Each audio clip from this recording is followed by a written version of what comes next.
Bonjour, aujourd'hui on se retrouve pour une vidéo sur les top films qu'il y a sur Disney+. Alors, je pense que ça fait 2 semaines qu'on l'a tous. Ceux qui l'ont pas, bon bah, c'est que vous vivez dans une grotte.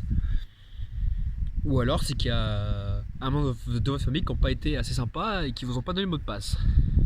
Oui, parce que tout le monde fait pareil. Il y a un seul de nous qui a un pseudo et le reste, ça se partage entre frères et sœurs, entre cousins, entre... Bref, on a tous l'astuce. Le top 10. Ouais, on va faire un petit top 10 parce que fallait se limiter. Et puis, il y a quand même beaucoup de films qui vont être ex aequo. Voilà. J'ai essayé de faire un top assez tout horizon. Et de toute façon, je vais faire après mes films préférés selon les chapitres que même eux ils font. C'est-à-dire animation, action, divertissement, documentaire. Bon, même si eux, leur documentaire, c'est souvent autour des abeilles. C'est souvent très naze aussi. Il y en a eu des bons, hein. Mais bon, c'est pas le sujet aujourd'hui. Alors, top 10. Alors, en numéro 11, oui, 11 parce que je fais ce que je veux, et peut-être qu'un jour il sera sur la playlist. Oui, je veux bien parler de Mélodie du Sud. Alors, pourquoi c'est un film que j'aime beaucoup, mais en même temps, pourquoi il tombe aussi bas? Pourquoi il est dernier en fait? Parce qu'en fait, toutes les scènes en live me font profondément chier en fait. C'est pour ça que je recherche depuis pas mal de temps le film Les Aventures de Brett Rabbit, bref, de Monsieur Lapin, parce qu'à la base ce sont des contes allemands. Pour en fait n'avoir que les contes. Car moi en fait quand j'étais gamin, je zappais les scènes, je les zappais. Donc, qu'est-ce que j'aime le plus? Le film en tant que tel, qui a eu droit à des polémiques au-delà du réel, ou bien les scènes YouTube qu'on peut tous trouver. Il y a ça. Mais aussi autre chose, c'est que grâce à ce film, il y a eu aussi la longue liste d'héritiers qui veut la peau de Roger Rabbit, Space Jam et toutes les incrustations aujourd'hui. Voilà. Vraiment, ce film, il a fait un... Il y a eu Mary Poppins, il y a eu des films comme ça, mais c'était bancal. On n'y croyait pas encore. Alors que le grand-père, quand il fait Zipadidou, Zipadidoua, t'y crois. C'est même assez étrange qu'on entende aussi souvent Zipadidou Alexandre Paris et jamais des personnages ou que le film se fait encore bâcher en 2019. C'est bon, on sait que... En plus, c'est une phrase, hein. C'est une phrase dans le film. Mais bon, t'es 11ème place. Peut-être qu'un jour tu existeras, mais pour l'instant tu n'existes pas. Allez, on rentre dans le vrai top. Parce que de toute façon, je fais ce que je veux, donc si je veux mettre en 11ème, je mets en 11ème. Numéro 10. Oh putain, ça fait 4 fois que j'enregistre la vidéo. S'il vous plaît, venez pas encore me déranger. Et voilà, une moto. Ah, je vais jamais y arriver. Je vais jamais y arriver aujourd'hui. Oh, ce passage sera coupé. Allez. Numéro 10. Mickey et je crois que c'est il était une fois Noël. Pas le 2, ni même après le 3, parce qu'en fait c'est le même principe. C'est quoi le principe? C'est en fait avec une vieille animation, je parle du 2 et du 3 là. Avec une vieille animation, on colle des cartoons en fait. C'est ça. Qui passait sur la concurrence de ce qui passait sur Canal Plus à l'époque dans sa cartoon. Version pas assez Warner, mais version Disney, quoi. Et à la fin, on finit avec le dessin animé traditionnel qu'il y avait dans le premier. Et qui a fait que le premier était aussi reconnu. On va arriver à ça aussi après, c'est que ça a le problème Fantasia. Ça a le problème Fantasia, c'est que limite tu regardes la cassette pour un court métrage qui est l'adaptation, voilà, l'adaptation de Picsou qui reçoit la visite des 3 fantômes et qui est devenu un dessin animé culte. Je veux dire, aujourd'hui, très peu connaissent même le livre de base. Disney est très fort, entre parenthèses. Nous faire oublier le livre de base pour nous faire croire que l'adaptation et le vrai de vrai sont très forts. Tellement qu'après ils font des remakes de même sans... Voilà. Et ça paraît normal. Oui, parce qu'il y a eu un remake de Scrooge avec Jim Carrey, qui est pas si mal, mais disons faut apprécier la 3D. Voilà, c'était encore les débuts de la motion capture, c'était encore les débuts de tout ça, donc faut quand même apprécier.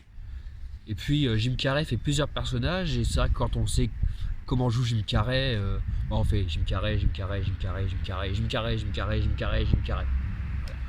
Il est partout. Donc si vous, c'est le même problème que les enfants Baudelaire. Si vous adorez Jim Carrey, vous allez passer un très bon moment. Si vous le détestez, vous allez détester le film carrément, vous allez le rejeter. Mais c'est pas le sujet. Cette fois-ci, le sujet, c'est les tops. C'est pas les flops. Je le ferai aussi un jour, le flop. Deuxième position, on en a parlé, Fantasia. Alors, pourquoi Fantasia? Parce que c'est un film culte. C'est un film culte qui n'a pas qui est sous-estimé.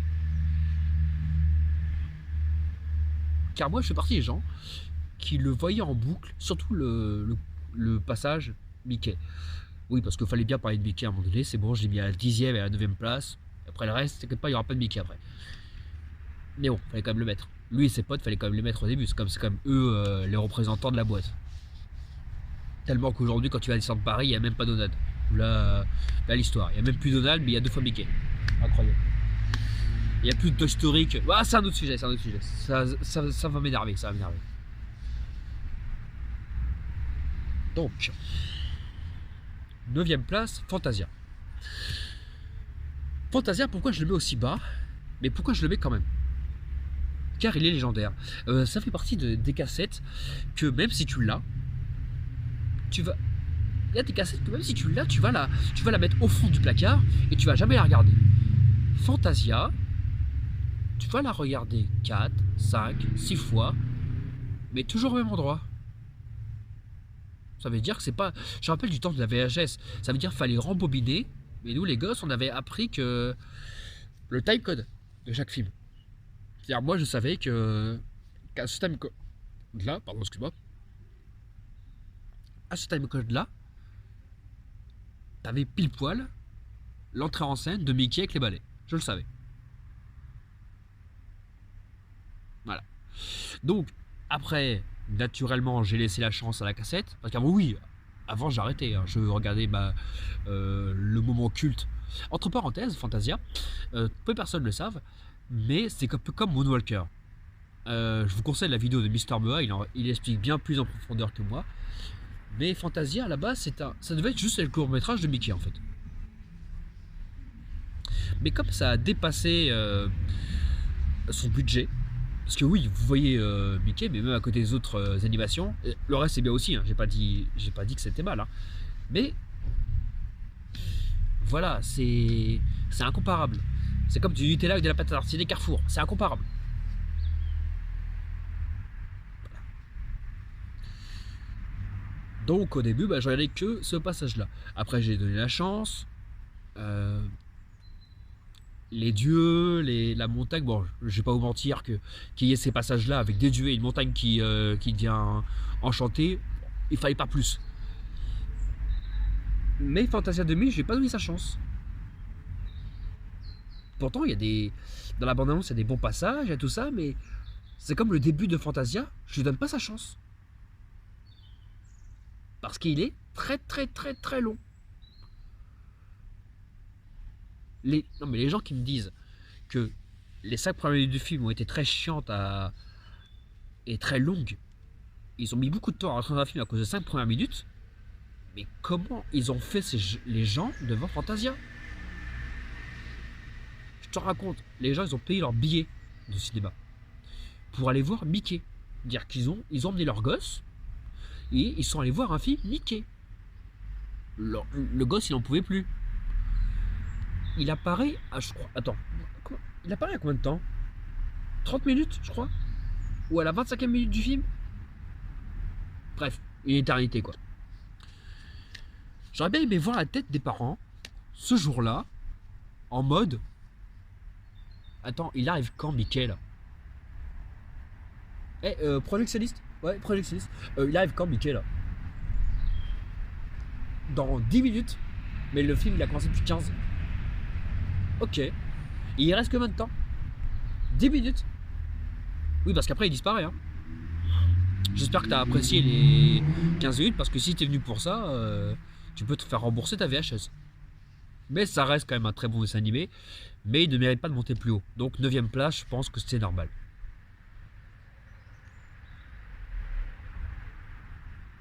8ème place, on va commencer à rentrer dans les classiques. Il n'aurait pas été bien de ma part, après les heures que j'ai passées devant, les heures, de skipper les grands classiques de Disney. Alors, j'ai envie de mettre Alice au Pays des Merveilles. Ariel, je le bâche. Ariel, j'ai envie de le mettre en dernier parce qu'il souffre du problème Fantasia. Il souffre du problème que les 3 quarts du film me font assez chier en fait. Excusez-moi pour le mot, mais c'est ça. Tant que le chat n'apparaît pas, je m'en fous du film en fait. Moi, ce qui m'intéresse, c'est quand le chat il apparaît. Et quand il disparaît, j'ai l'impression que je m'éteins. Hein. Heureusement qu'il y a la scène des Chapeliers Fous avec la scène du thé qui est mémorable. T'as l'impression que Disney il a retenu que ça pour la version live. Et le chat. J'avoue, le chat dans le live était quand même fabuleux. Voilà. 8ème place, Alice au Pays des Merveilles. 6ème place, Robin des Bois. Robin des Bois. Je trouve que c'est sûrement l'une des meilleures adaptations. C'était une phrase que je vais répéter souvent dans ces vidéos, mais j'ai l'impression que Disney il fait la leçon à chaque adaptation de comment faire un personnage. Il invente des trucs, il skip des trucs, il commence où il veut, il termine où il veut, il met des chansons qui n'ont ni queue ni tête, mais c'est nickel.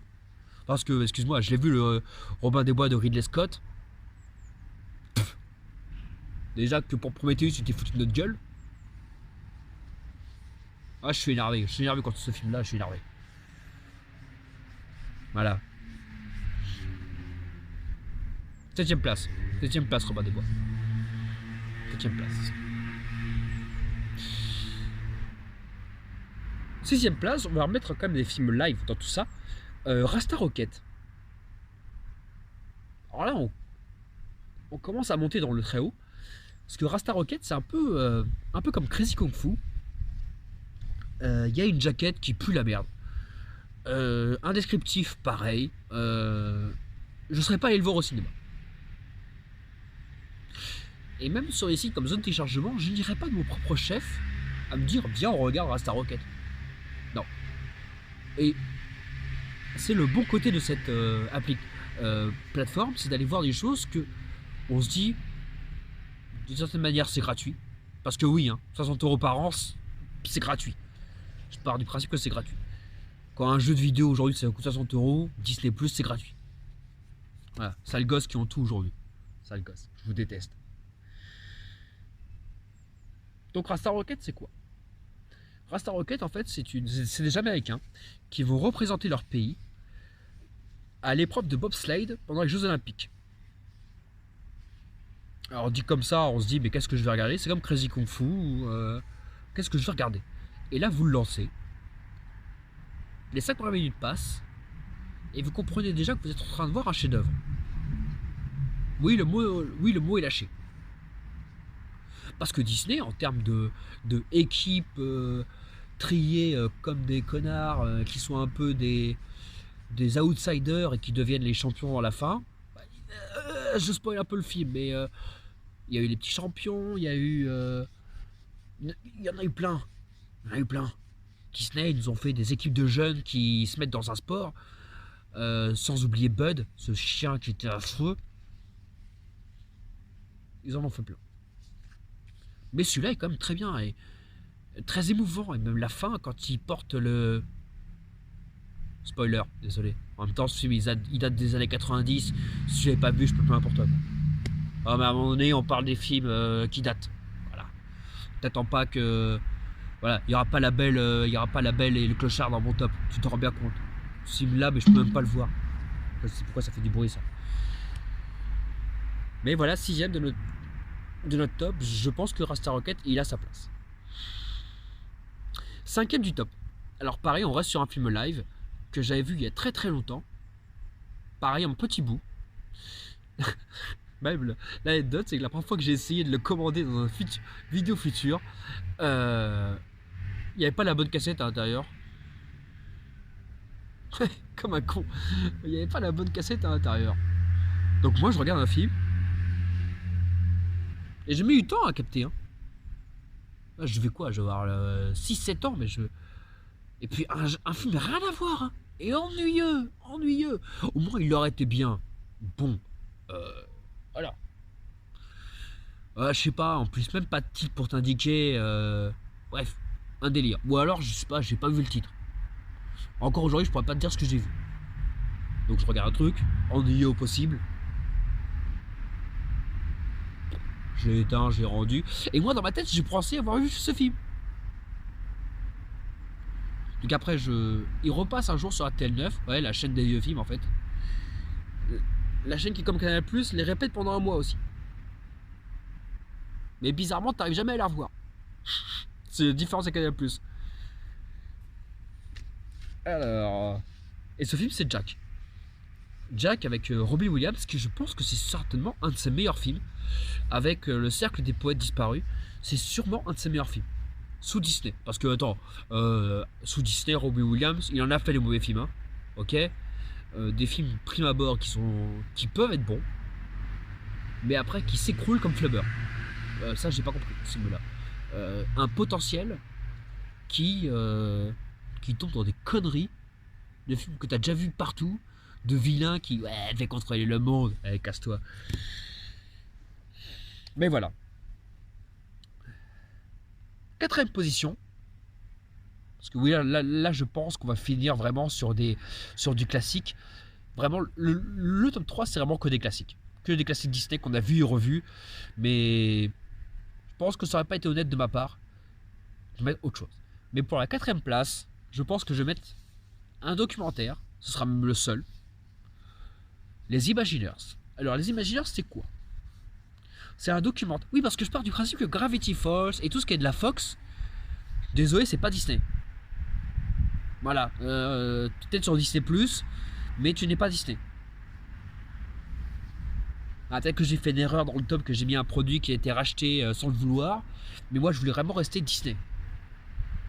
Voilà, pour moi, les X-Men de Bryan Singer, ce sera toujours la Fox. Et ce sera tout sauf du Disney. Voilà. J'espère qu'on l'a bien fait comprendre qu'il n'y aura pas d'X-Men, il n'y aura pas de... Voilà. Imagineers. Il y aura, oui, il y aura un MCU encore, mais il n'y aura pas de... Il n'y aura pas. Je ne changerai pas d'avis. Les Imagineers. En fait, c'est une série de documentaires qui vous explique comment les parcs Disney à thème ont été construits surtout sous Floride et de Californie. Et putain, ce qu'ils sont ingénieux les mecs. Déjà, Disneyland Paris, déjà, je suis impressionné du défi que ça a dû être. Je parle pas de convaincre Marne-la-Vallée, tout ça. Non, je parle vraiment le plan architectural de construction. L'hôtel qui est une réplique parfaite de ce qu'il y a aux États-Unis. Newport Beach, c'est fabuleux. Tu rentres dedans, mais tu rêves. J'ai hâte de l'ouverture de l'hôtel Marvel pour voir qu'est-ce qu'ils vont faire. Si je vraiment croire à New York. Maurice, enfin le truc de Lucky Luke là, Cowboy, il est un peu abandonné. C'est un peu triste. Mais en tout cas, quand tu vois ça, tu vois l'énergie des Imagineers qui est largement en train de se faire fister par le box-office. Mais bon, ça c'est autre chose. Ça c'est autre chose. Oh, Reine des Neiges, qu'est-ce que je te hais. Qu'est-ce que je te hais. Faire un land de la Reine des Neiges alors qu'il y a plein d'autres choses à faire. C'est le problème. Problème de Disney, trop dans le business aujourd'hui. Oui, mais ils font ça parce que le parc ne ramène pas assez d'argent. Le parc n'est pas censé ramener de l'argent. Voilà. Le parc est censé être une exploration du cerveau de Walt Disney. Voilà. Et Walt Disney, sa tronche, elle est faite que de vieux films. des films de cow-boy avec comment il s'appelle ce connard? John. Bref, je l'aurai un jour. Je l'aurai peut-être à la fin de cette vidéo, peut-être.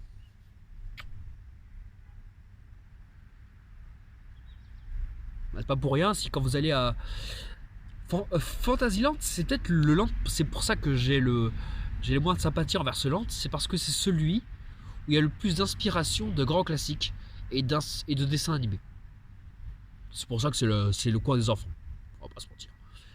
Alors que le reste, t'as l'impression d'arriver dans un Jules Verne, t'as l'impression d'arriver dans un film de cowboy, t'as l'impression d'être vraiment dans une vraie maison hantée. Et ce qu'ils n'ont pas réussi à faire à studio. Bref,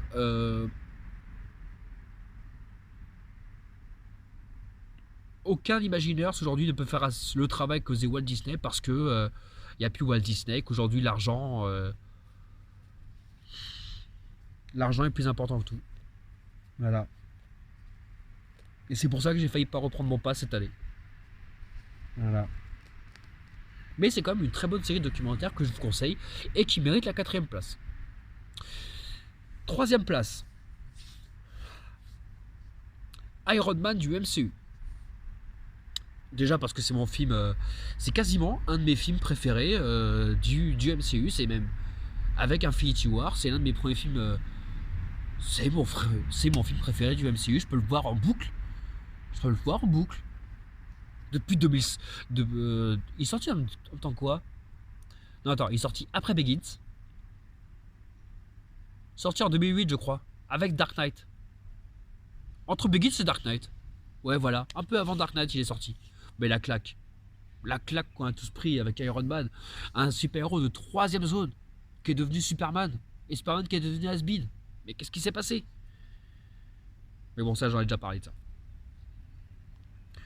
Et puis, aussi, on n'a aucunement besoin d'avoir vu les autres films pour avoir vu Iron Man. Bah, déjà parce que c'est le premier de la série. Voilà. Et puis, Robert Downey Jr., c'est dans ce film-là qu'il a commencé à dire j'ai besoin de personne. Et pour moi, Endgame, c'est la fin du MCU. Parce que Iron Man est mort à l'intérieur. Il y a des gens qui vont forcer avec la phase 4, mais moi, plus rien à battre. Ça commence à coller. Ah, putain de silicone. 2ème place. Je pense que tout le monde va être d'accord avec moi. 2ème place. Le Roi Lion de 2019. Non, je déconne. Le Roi Lion des années 90. Tu rigoles quoi? On rigole pas avec ça. Le Roi Lion, c'est comme celui qui va arriver après, c'est le meilleur dessin animé qui existe. Et là, t'as dû bien te rendre compte du premier ce que ça va être. La Belle et la Bête. La Belle et la Bête, c'est certainement le meilleur film qui existe. Il a été oscarisé en 1994. C'est le son. Je l'ai pas assez souvent dit, j'aurais cru. J'avais plus souvent le dire, mais non, c'est la leçon. Je n'ai pas vu un autre film, une autre pièce de théâtre, une autre sur La Belle et la Bête qui m'a autant éclaté. Encore aujourd'hui, je revois la scène des loups, mais je suis par terre. Encore aujourd'hui, je vois le film entièrement. Rien que le début, quand ça commence, c'est comme le Roi Lion, le générique de base, je suis dedans, quoi. Et aujourd'hui, ça n'arrive pas à refaire. C'est-à-dire même quand je regarde un film comme Là-haut, où le début, il te met par terre, après, il te perd. Et c'est dommage. Bon, je vais revenir après sur les flops, parce que oui, 3/4 de cette plateforme, c'est du flop. Donc là, on va pouvoir s'amuser. Allez.